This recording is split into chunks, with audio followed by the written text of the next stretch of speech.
మరి ప్రేమ అంటే ఏంటి, ఎందుకు దేవుడు మనల్ని ప్రేమించాడు అనే విషయాలు కొన్ని వచనాల ద్వారా మనం ఈరోజు పరిశీలిద్దాం. మరి నా లేఖనములు అవే నన్ను గూర్చి సాక్ష్యం ఇస్తాయి అన్న సత్యాన్ని మనం గ్రహిద్దాం.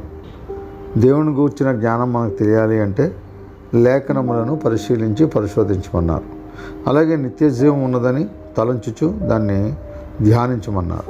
కాబట్టి ప్రియమైన దేవుని పిల్లలారా, మనము దేవుని యందు అంటే ముందుగా తండ్రి అయిన దేవుని యందు ప్రేమింపబడి, తండ్రి అయిన ఆయనే మనకు దేవుడిగా ఉన్నాడు. ఆయన యొక్క ప్రేమలో మనం ఉన్నాం. ఆయన ద్వారా ఎలా ప్రేమింపబడ్డామన్న విషయాలు ఈరోజు చూద్దాం. మొదటగా కీర్తనాకారుడైన దావీదు వద్దకు వెళదాం. కీర్తనాకారుడైన దావీదు దగ్గర 47వ కీర్తన 4వ చరణాన్ని మరి పరిశుద్ధాత్మ దేవుడు, ఆరాధన వీరుడు ఏమండి ఆనాడు మరి దేవుని చేత అభిషేకింపబడి గొర్రెల దొడ్డిలోంచి రాజుగా ప్రతిష్ఠింప చేయబడిన దావీదు మరి కీర్తన రచించి మరి 4వ చరణాన్ని ఈ రీతిగా మాట్లాడుతూ ఉన్నాడు. కీర్తనాకారుడైన దావీదు ద్వారా 4వ చరణం, తాను ప్రేమించిన యాకోబునకు. తాను అనగా ఎవరు? తండ్రి అయిన దేవుడు. ఈ తండ్రి అయిన దేవుడు చేత యాకోబు ప్రేమించబడ్డాడట. కాబట్టి తాను ప్రేమించిన యాకోబునకు అతిశయాస్పదముగా మన స్వాస్థ్యమును ఆయన మన కొరకు ఏర్పాటు చేసి ఉన్నాడు అనే మాటను ఇక్కడ కీర్తనాకారుడైన దావీదు సంఘానికి తెలియపరుస్తూ ఉన్నాడు. దేవుని ప్రేమ ఎటువంటిదో లోకానికి తెలియపరుస్తూ ఉన్నాడు. మనము దేవుని చేత ప్రేమింపబడ్డాం అనేది సత్యము. దాన్ని మరొక మారు రుజువుపరుస్తూ ఉన్నాడు. కీర్తనాకారుడైన దావీదు 47వ కీర్తన 4వ చరణంలో ఆయన దానికి నిశ్చయముగా సంఘము యావత్తుకు తెలియపరచబడాలని తండ్రి అయిన దేవుడు యాకోబుని ఏ రీతిగా ప్రేమించాడో చెప్తున్నాడు. తాను ప్రేమించిన యాకోబునకు అతిశయముగా మన స్వాస్థ్యమును ఆయన మన కొరకు ఏర్పాటు చేసి ఉన్నాడని జ్ఞాపకం చేస్తూ ఉన్నాడు. ఎందుకు ఈ రీతిగా తండ్రి అయిన దేవుడు మరి యాకోబు ద్వారా మనల్ని ప్రేమించవలసి వచ్చింది అని ఒకవేళ మనం ఆలోచన చేస్తే, మొదటి యోహాను పత్రికలో దేవుణ్ణి గూర్చిన అద్భుతమైన ఒక వచనం మనకు ప్రత్యక్షంగా మనకు కనబడుతుంది.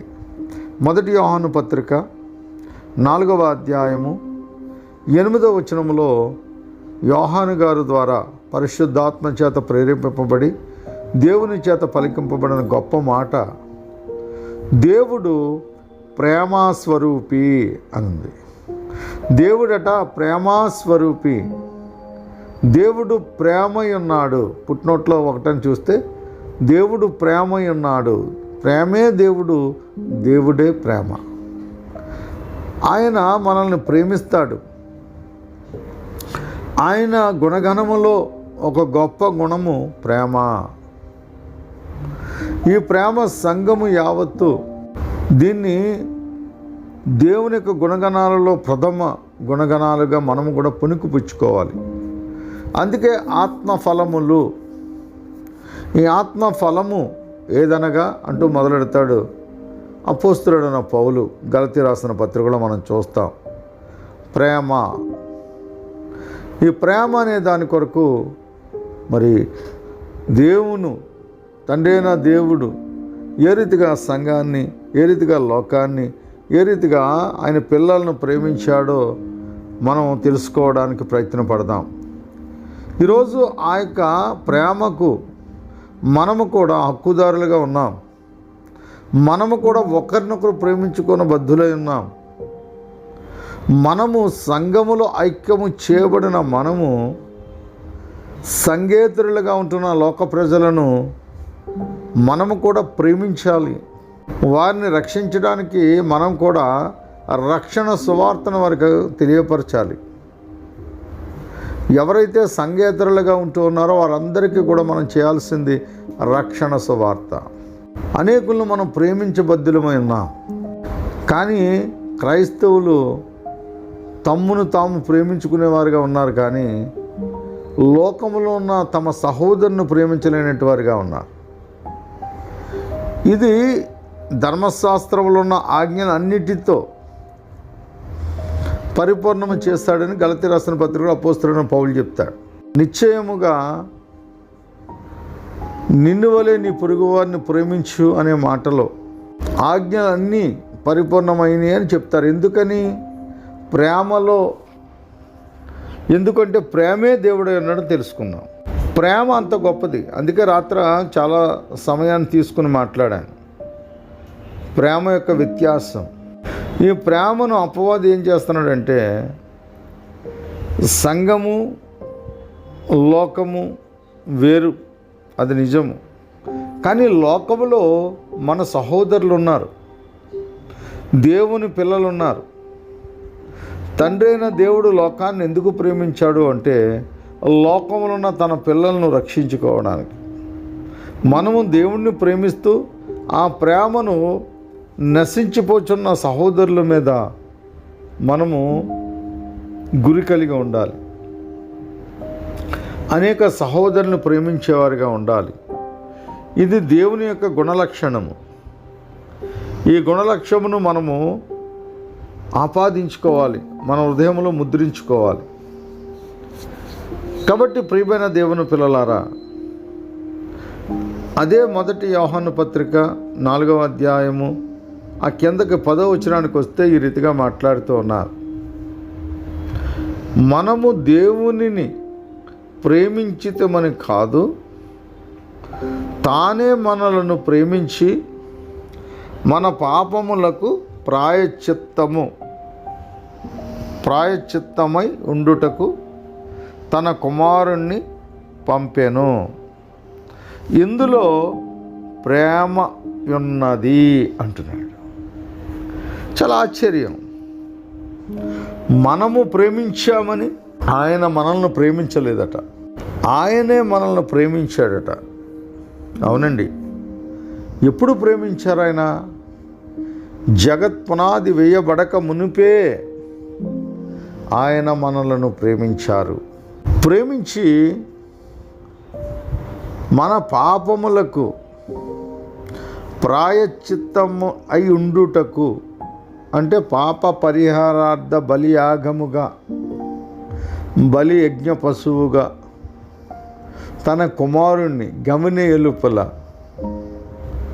ఆయనను శ్రమ నొందడానికి, మనల్ని నిత్య జీవానికి వారసులుగా మార్చడానికి, మన ప్రతి పాపమును ఆయన రక్తములో కడగబడడానికి,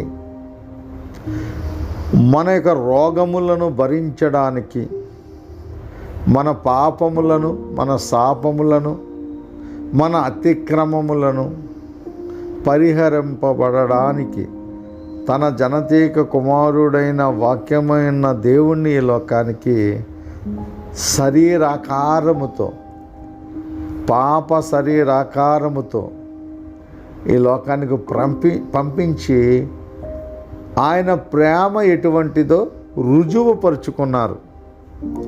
దాన్నే పరిశుద్ధాత్మ దేవుడు యోహాను గారి ద్వారా తెలియపరుస్తూ ఉన్నాడు. మన పాపములకు ప్రాయశ్చిత్తమై ఉండుటకు తన కుమారుని పంపెను.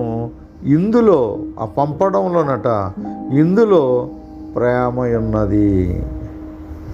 నా ప్రియమైన దేవుని కుమారుడా, దేవుని కుమార్తె, బాప్తీసం తీసుకున్న నీవు, సంఘములో ఉంటున్న నీవు, ఎంతమందిని నువ్వు రాజ్య సువార్త, సంఘేతరులకు రక్షణ సువార్త చేసి ఎందరిని రక్షించావో ఒక్కసారి నువ్వు ఆలోచన చేయాలి.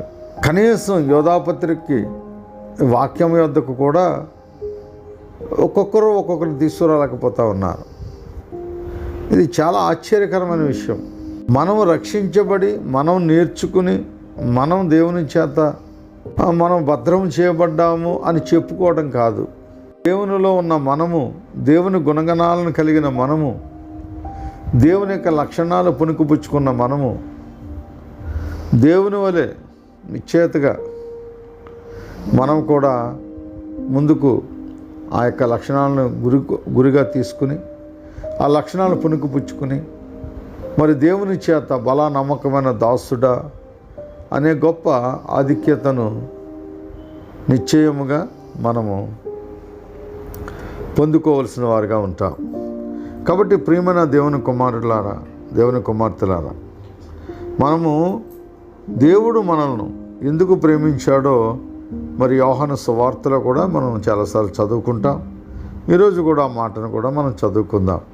యోహాను సువార్త 3వ అధ్యాయము 16వ వచనంలో ప్రభు ఈ రీతిగా సెలవిస్తూ ఉన్నాడు.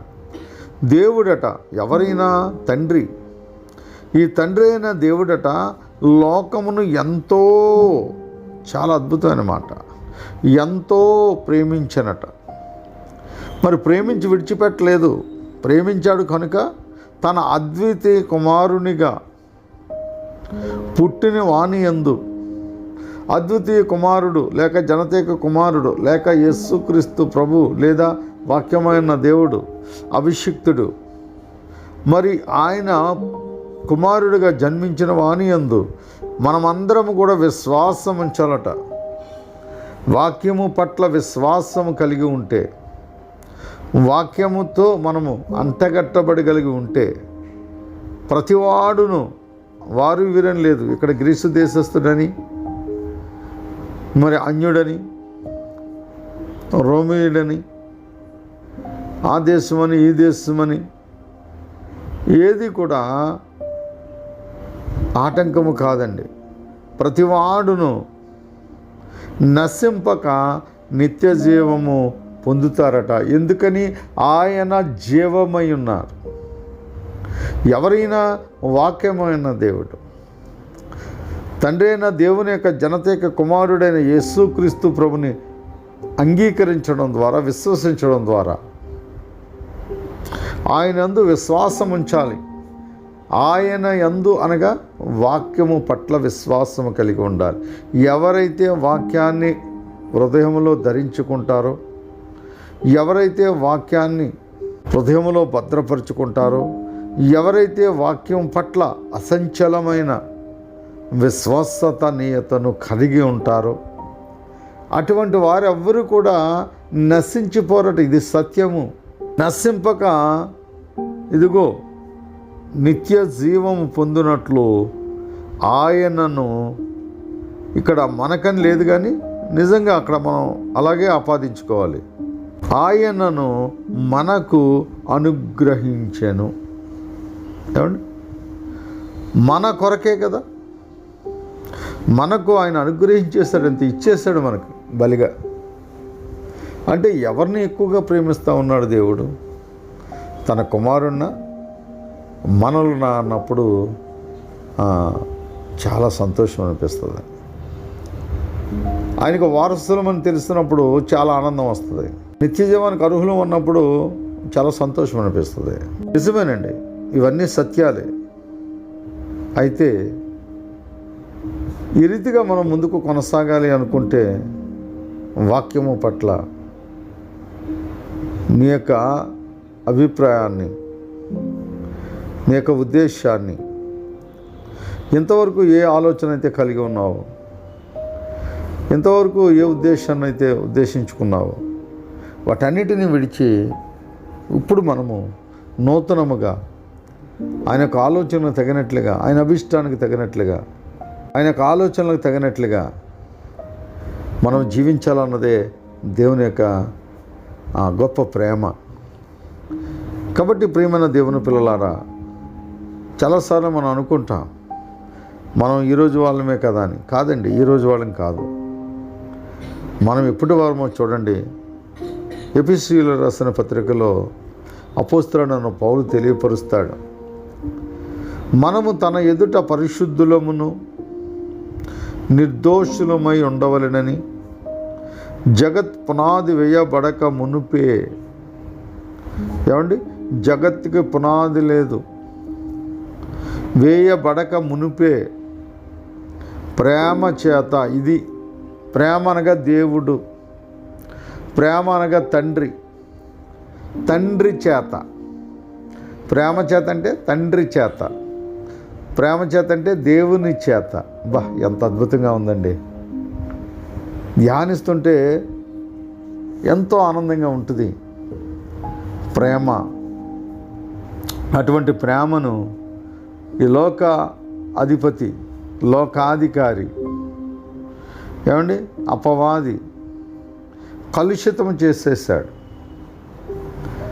కలుషితం చేసి అనేకులను నరక పాత్రులుగా మార్చివేశాడు. చాలా దౌర్భాగ్యమైన స్థితి.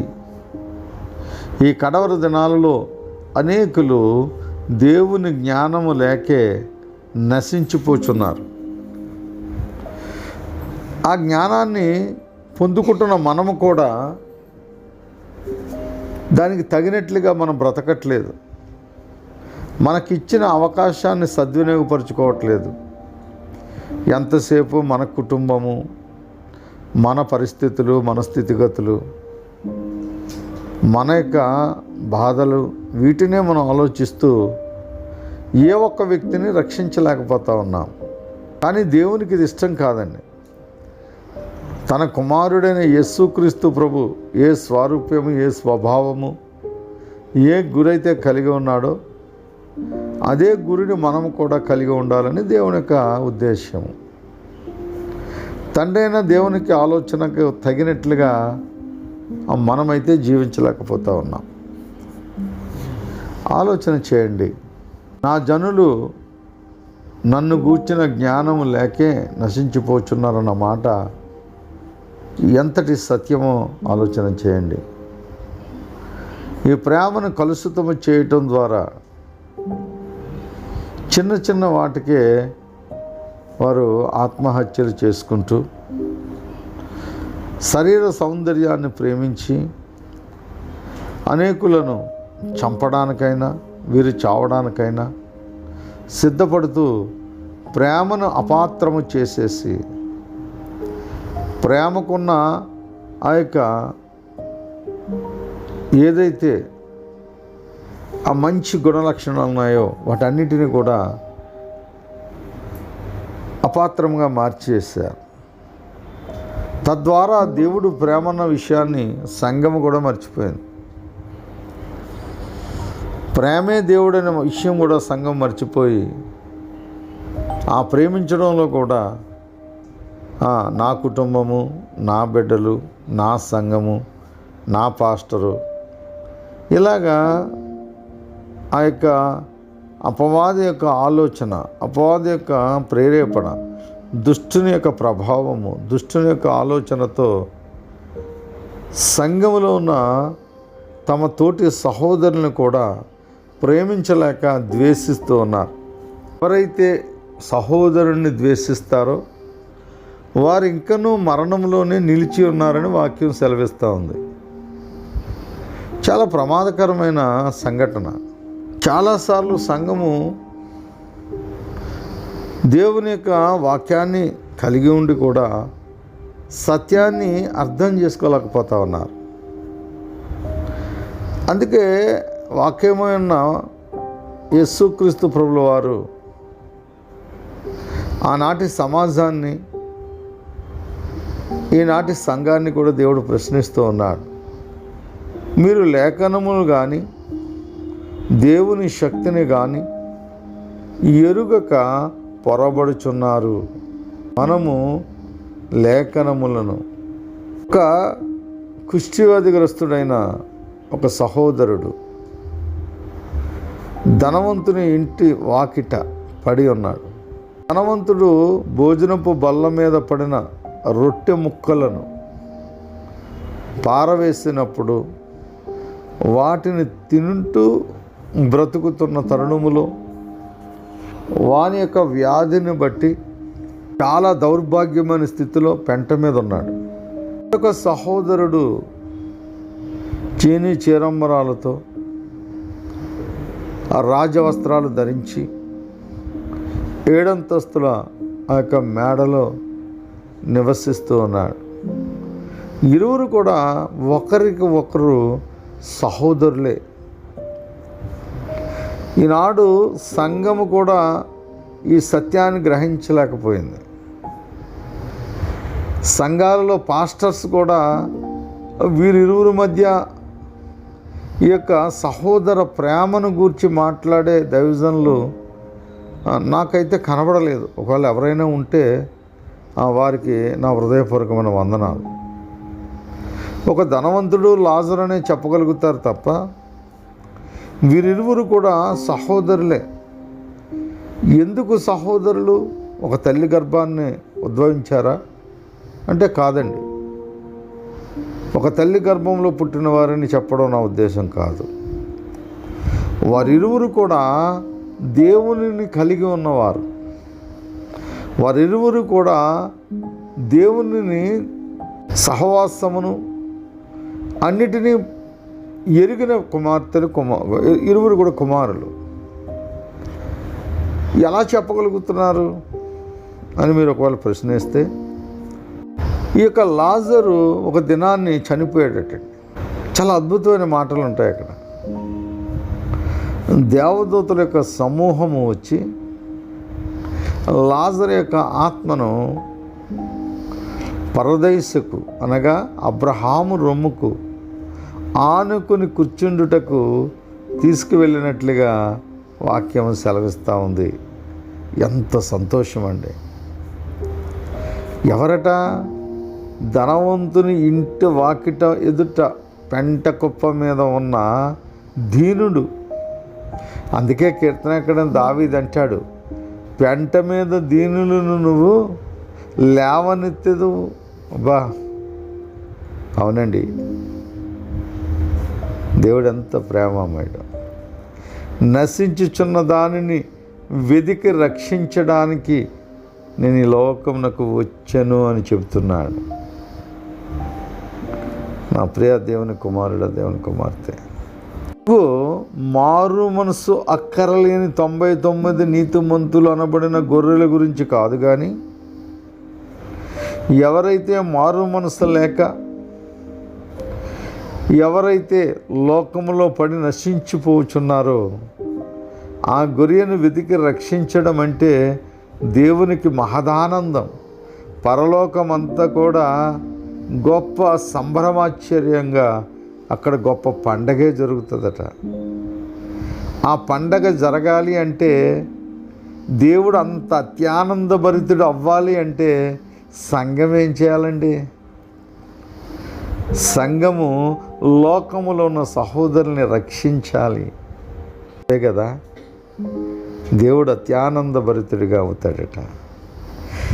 మరి మన తండ్రిని కూడా సంతోషపరచాలి. మనం వారసులమని చెప్పుకుంటే కాదు, దేవుని తోటి దాసులమని చెప్పుకుంటే కాదు, దేవుని జత పనివారమని చెప్పుకుంటే కాదు, తండ్రి అయిన దేవుణ్ణి సంతోషపెట్టడానికి కూడా మీకు ఒక మంచి అవకాశం ఉంది.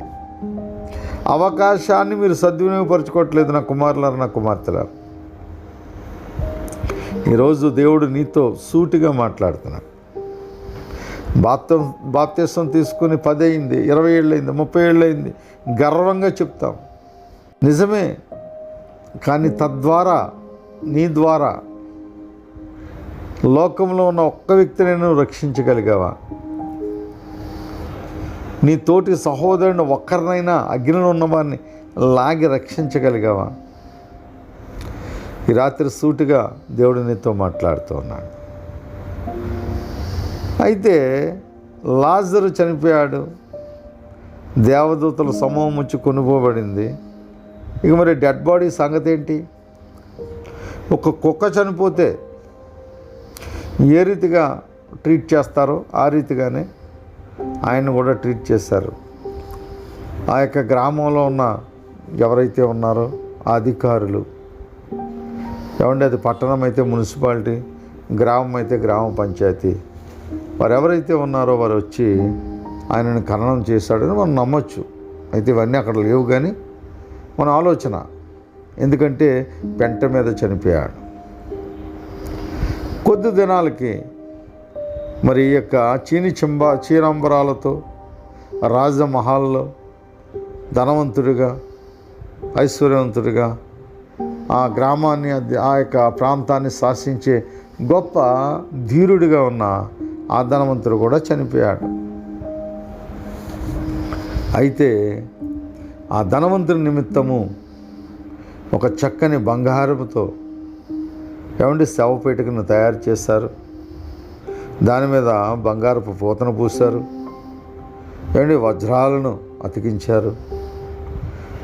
41 దినాలు ఉపవాసం సాటించారు. అతని నిమిత్తము ఆ ప్రాంతం అంతా అంగలార్చింది.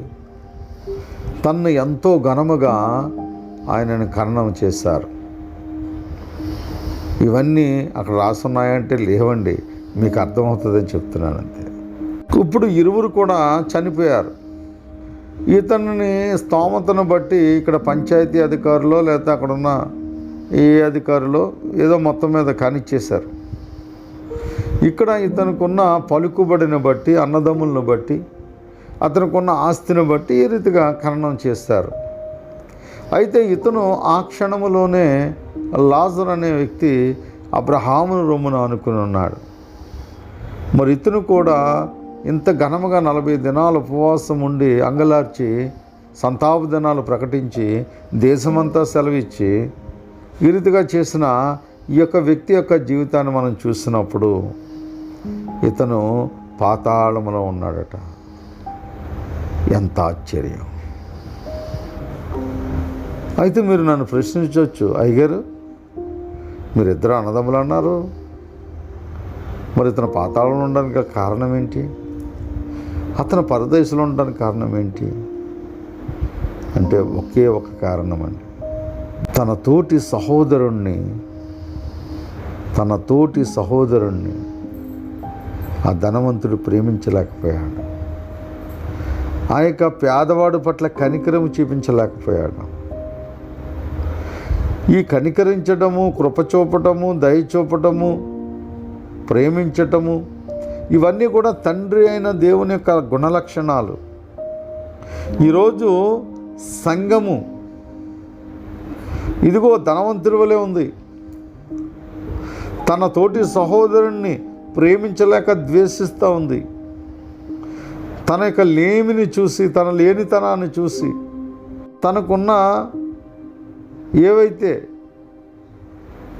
తక్కువ స్థితిని చూసి సంఘం కూడా ఏం చేస్తుందంటే ఈ యొక్క ధనవంతుడి వలె నేనే దేవుని చేత ఏర్పాటు చేసుకోబడినవాడిని అన్నట్టుగా సంఘము ప్రత్యేకింపబడిన దానిగా తన్ను తాను ఫీల్ అవుతూ ఎవరితోనూ సఖ్యత లేక, తోటి సహోదరుల్ని ప్రేమించలేక ఇదిగో ఈ రీతిగానే కొట్టుమిట్లాడుతూ ఉంది.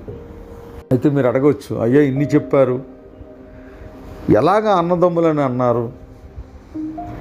ఎప్పుడూ మా పాస్టర్ గారు అలా చెప్పలేదు, మేము కూడా ఎప్పుడు అలా ధ్యానించలేదు, దేన్ని బట్టి మీరు అన్నదమ్ములని చెప్పారు అని చెప్పి మీరు మాట్లాడచ్చు. దాంట్లో అభ్యంతరం ఏమీ లేదు. దేనిని బట్టి నేను చెప్పాను అంటే, లాజరు దేవుణ్ణి ఎరిగినవాడు కనుక దేవదూతలు వచ్చి ఎలాగా తీసుకెళ్ళి, కాబట్టి అతను దేవుడిని ఎరిగినవాడని అలాగా చెప్పగలం. మరైతే ధనవంతుడు దేవుడిని ఎరిగినవాడని ఎలా చెప్తున్నారండి అని మీరు అడుగుతారు. మరి దానికి నేను కూడా సమాధానం ఇవ్వాలి. ఎలా నేను సమాధానం ఇవ్వగలిగాను అంటే, ఇతను పాతాళములో ఉన్నాడు, ఆయన పరదేశంలో ఉన్నాడు. ఇద్దరి మధ్య ఒక అగాధమైన స్థలం ఉంది. అక్కడ వారు ఇక్కడికి, ఇక్కడ వారు అక్కడికి వెళ్ళలేని స్థితిలో ఉన్నారు. అప్పుడు ఈ నా సహోదరుడు, ఎవరు? ధనవంతుడైన నా సహోదరుడు అంటున్నాడు, తండ్రి అబ్రహామా అని అంగలారుస్తూ ఉన్నాడు. గుర్తించండి, ఏమంటున్నాడండి? తండ్రి అబ్రహామా అని అంగలారుస్తున్నాడు. తండ్రి అని ఎవరంటారు? ఎవరు ఒప్పుకుంటారు? ఎవరైతే దేవునితో సత్సంబంధం కలిగిన వారు ఉంటారో వారు మాత్రమే అబ్రహామును తండ్రి అని పిలగలుగుతారు. కాబట్టి ఈ నా సహోదరుడు దేవుణ్ణి ఎరిగిన వాడే. ముందుగా చనిపోయిన ఆ యొక్క లాజరు అనేవాడు కూడా మరి సహోదరుడే.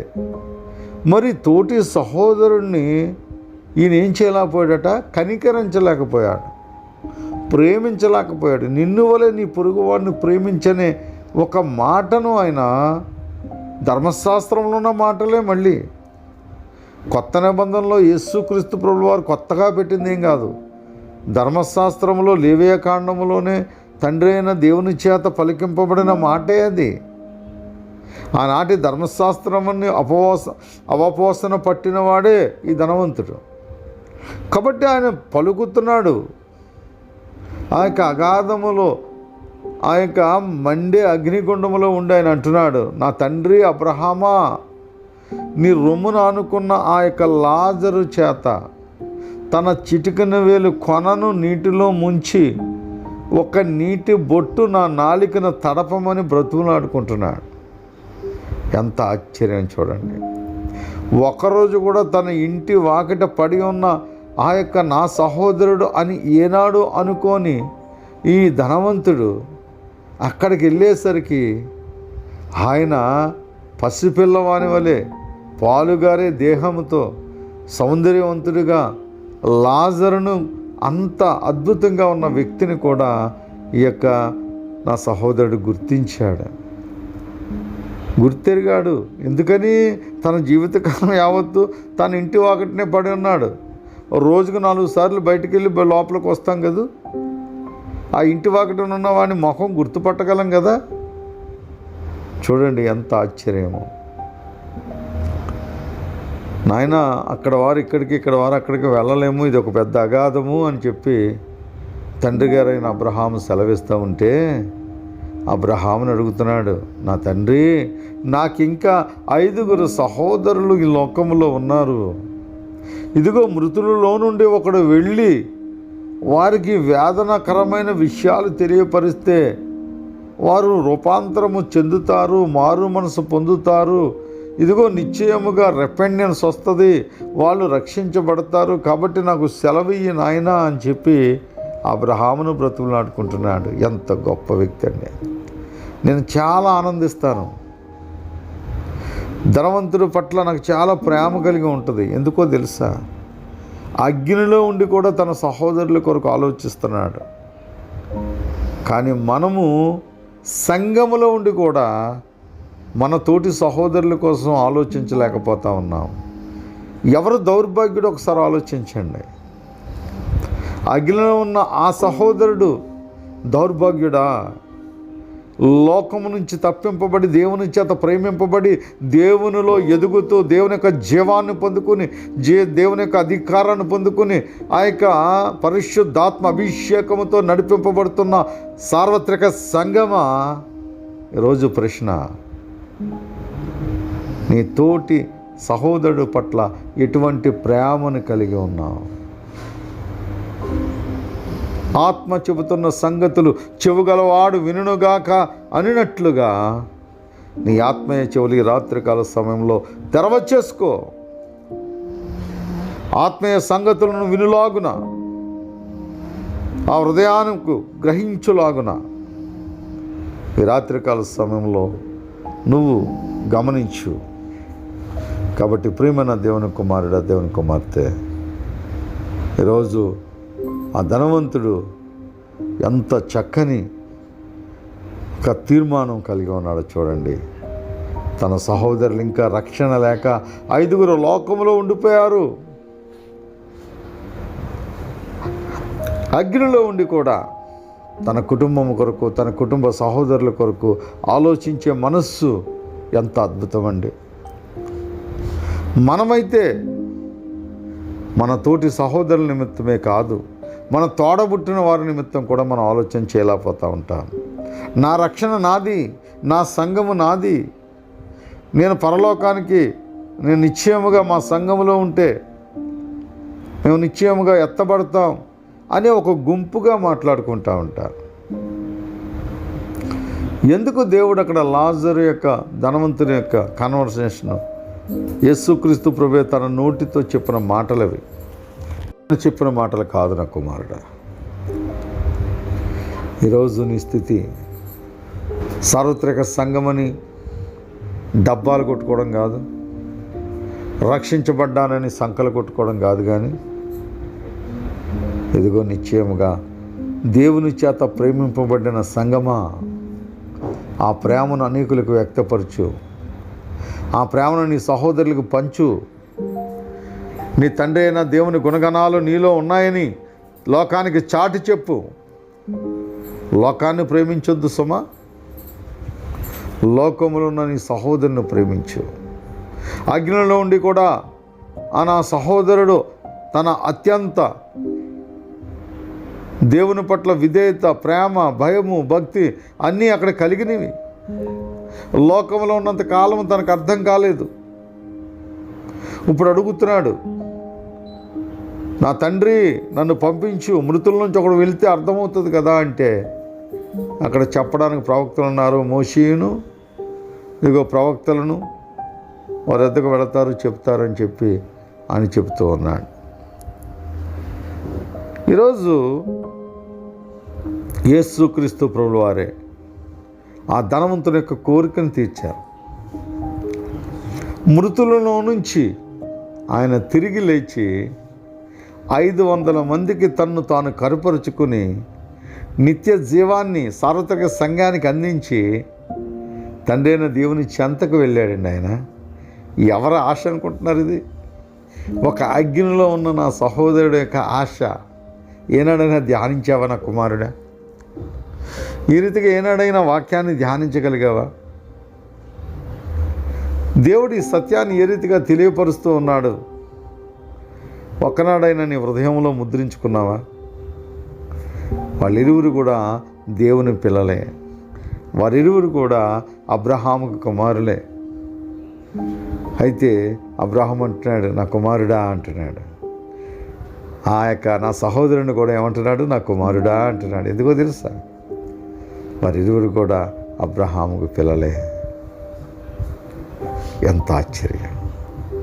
నా కుమారుడా, లోకంలో ఉన్నంత కాలము ఇదిగో నువ్వు సర్వ సుఖాలు అనుభవించావు, సర్వ సౌఖ్యాన్ని నువ్వు అనుభవించావు. ఇదిగో ఇప్పుడైతే నీ సహోదరుడైన లాజరు నెమ్మది పొందుతున్నాడు అంటున్నాడు. ఎంత ఆశ్చర్యం! అవునండి, ఈ లోకంలో సుఖభోగాలను మనం ఆశిస్తే, ఈ లోకంలో లోకాశల వెంబడి మనం నడిస్తే ఇగో నిశ్చయముగా నరకపాత్రులుగా మార్చబడతాం. ఈ లోకంలో క్రీస్తుతో పాటుగా నువ్వు కూడా శ్రమనందాలి. క్రీస్తుతో శ్రమ పొందుట ఆ నీకు కూడా అది అనుగ్రహింపబడింది.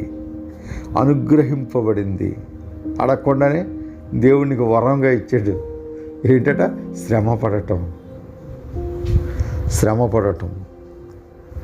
కాబట్టి దేవుని ప్రియమైన దేవుని పిల్లలారా, సత్యాన్ని ఎరిగి సత్యమందు ప్రతిష్ఠింప చేయబడి సర్వసత్యములకు నడిపింపబడడానికి మళ్ళీ మనం ఆయత్తపరుచుకుందాం. అదే ఎఫెసీయులకు రాసిన పత్రికలో అంటున్నాడు, ప్రేమ చేత ఎప్పుడట జగత్ పునాది వేయబడక మునుపు ప్రేమ చేత అనగా తండ్రి చేత ఆయన క్రీస్తులో మనలను ఏర్పరచుకొని. మనం ఎప్పటి వారము అంటే ఈ 2025వ సంవత్సరంలో పుట్టిన వారం కాదు, లేదా మన యొక్క డేట్ ఆఫ్ బర్త్ను బట్టి 70లోనో 75లోనో 80లోనో 90లోనో పుట్టింపబడిన వారము. కాబట్టి మనము ఆనాటి వారం కాదు, కానీ మనము జగత్ పునాది వేయబడక మునిపే దేవుని చేత ఏర్పాటులో ఉన్నవారము. దేవునికి స్తోత్రము, హల్లెలూయా. కాబట్టి ప్రియమైన దేవుని పిల్లలారా, దేవుడు లోకాన్ని ఎందుకు ప్రేమించాడు అంటే ఆయన పిల్లలు ఉన్నారు కాబట్టి ఆయన ప్రేమించాడు. మనము లోకాన్ని ప్రేమించకూడదు, కానీ లోకములో ఉన్న సహోదరుని నిశ్చయముగా ప్రేమించి సమాధానము అనే సువార్తను రక్షణ సువార్తను వారికి అందించాలి, సిలువ వైపుకు వారిని నడిపించాలి, అనేకులను రాజ్యంలోనికి చేర్చాలి. నిన్ను దేవుని చేత బలా నమ్మకమైన దాసుడని నిన్ను నీవే దేవునికి కనుపరుచుకోవాలి. ఇది దేవుని యొక్క ప్రణాళిక. అందుకే 2 కొరింథీ పత్రికలో అపోస్తలుడైన పౌలు ఈ మాట సెలవిస్తాడు. 13వ అధ్యాయము 11వ వచనం, తుదకు సహోదరులారా సంతోషించుటి, సంపూర్ణులై ఉండుడి, ఆదరణ కలిగి ఉండుడి, ఏక మనస్సు గలవారై ఉండుడి, సమాధానముగా ఉండుడి, ప్రేమ సమాధానములకు కర్తయగు దేవుడు మీకు తోడయుండునుగా. ప్రేమకు సమాధానంకు కర్తట దేవుడు. ఎందుకని? దేవుడే ప్రేమ ఉన్నాడు కాబట్టి ఆయన మనకు కర్త. సమస్తము చేసి ముగించే దేవుడు మనకు తోడై ఉన్నాడు. అటువంటి దేవుడు సంఘానికి తోడై ఉన్నాడని అపోస్తలుడైన పౌలు ద్వారా పరిశుద్ధాత్మను వివరణాత్మకంగా తెలియపరుస్తూ ఉన్నాడు. నిశ్చయముగా దేవుని చేత మనం ప్రేమింపబడాలి. ప్రేమింపబడ్డ మనము ఆయన ప్రేమను లోకములో ఉన్న తన పిల్లలకు మనం అందించాలి. ఎవరైతే ధనవంతుడిగా నా సహోదరుడు అగ్నిలో ఉన్నాడో, అగ్నిలో ఉన్న తర్వాత కూడా తన సహోదరుల పట్ల ఎటువంటి ప్రేమను కలిగి ఉన్నాడో, అటువంటి ప్రేమను మనం కూడా ఈ లోకంలో ఉన్నప్పుడు కలిగి ఉండాలి. కాబట్టి అతన్ని చూసి చాలా విషయాలు మనం తెలుసుకోవాలి. మరి ఎప్పుడైనా మీరు ధ్యానిస్తే నాతో రేపు పంచుకోండి, నేను చాలా సంతోషిస్తాను.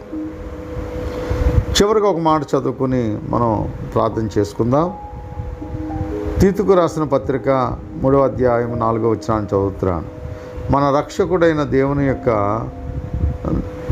దయయు మానవుల ఎదుట మనకున్న ప్రేమయు ప్రత్యక్షమైనప్పుడు అంటున్నాడు. మానవుల పట్ల మనము ప్రేమ కలిగి ఉండాలి. ఆయనకున్న ప్రేమ, దేవునికున్న ప్రేమ, మానవుడి ఎడల దేవునికున్న ప్రేమ ప్రత్యక్షమవుతుందట. కాబట్టి మనము కూడా దేవుని పోలికను పుట్టిన ఆ పిల్లలను మనం ప్రేమించవలసిన వారుగా ఉన్నాం. ఆ పిల్లలను మనము రక్షించవలసిన వారుగా ఉన్నాం. కాబట్టి ప్రియమైన దేవుని పిల్లలారా, ప్రతి ఒక్కరు కూడా రక్షణానందాన్ని మన ద్వారా లోకానికి కనుపరచాలి. సంఘేతరులందరికీ కూడా రక్షణ సువార్త చేయాలి. సంఘంలో ఉన్న వారికి కూడా సువార్త చేయాలి. ఏ సువార్త చేయాలి అంటే సంఘంలో ఉన్న వారికి రాజ్య సువార్తను చేయాలి. రాజ్యంలో వచ్చిన తర్వాత వారు ఏ రీతిగా దేవుని చేతిలో యుద్ధాయుధం వంటి వారిగా రూపాంతరం చెంది ఏ రీతిగా రాజ్య విస్తరణ చేయాలో ఆ రాజ్య సువార్తలో నేర్పించాలి. ఇదిగో పాపముతో చచ్చిపడిన వారి వలె లోకంలో ఉన్న ఆ యొక్క మనోనేత్రము తెరవబడిన వారికి, చీకటిలో ఉన్న వారికి ఆశ్చర్యకరమైన వెలుగు వారిపై మన ద్వారా ప్రకాశింపబడి అనేకులు దేవుని రాజ్యంలోకి చేర్చబడడానికి, మనతో మన చేత ఆకర్షించబడడానికి దేవుని యొక్క శక్తి మనకు తోడయుండి అనేకులను రక్షించే ఆ గొప్ప గుణగణాలను మనం పుణుకుపుచ్చుకోవాలి. అందుకే దేవుని చేత ప్రేమింపబడ్డ బిడ్డలము మనం. అందుకే మనం దేవుని చేత ప్రత్యేకింపబడిన కుమారులము, కుమార్తెలము. కాబట్టి నా ప్రియులారా, మరి మీరందరూ ఈ రీతిగా దేవుని చేతిలో బలమైన సాధనాలుగా వాడబడాలని, యుద్ధాయుధం వంటి వారిగా రూపాంతరం చెందాలని, ఇదిగో మనము మన కాల గమనములో మన ఆత్మలను దేవునికి అప్పగించుకునే లోపుగా అనేక ఆత్మలను దేవుని రాజ్యములోనికి నడిపించి దేవుని చేత, తండ్రి అయిన దేవుని చేత బల నమ్మకమైన దాసురాలని పిలిపింపబడే గొప్ప యోగ్యత నాతో పాటుగా మరి మనందరికీ ఆ దేవాది దేవుడు, సర్వశక్తిమంతుడైన తండ్రి అయిన దేవుడు నిశ్చయముగా మనకు అనుగ్రహించునుగాక. ఆమేన్, ఆమేన్, ఆమేన్. మహోన్నతుడా, మహాకృపగలిగిన తండ్రి, దయగలిగిన రాజా, ఎనలేని కృతజ్ఞతాస్తుతులు చెల్లిస్తున్నాను. ఇంతవరకు చెప్పబడిన మాటలు మా హృదయాలలో నాయన ముద్రించి నీరు కట్టి ఫలింపచేసి నూరంతలుగా ఫలించే యోగ్యతను మాకు అనుగ్రహించి మా ద్వారా ఈ కాన్ఫరెన్స్ ద్వారా ఘనతయు మహిమయు ప్రభావాలు మీరు పొందుకొని తద్వారా దైవాశీర్వాదాన్ని మా అందరి మీదను మా కుటుంబాల మీదను కుమరింప చేస్తారని యేసు పరిశుద్ధ నామంలో ప్రార్థన విజ్ఞాపన అడిగి వేడుకుని పొందుకొని ఉన్నాం మా పరమ తండ్రి. ఆమేన్.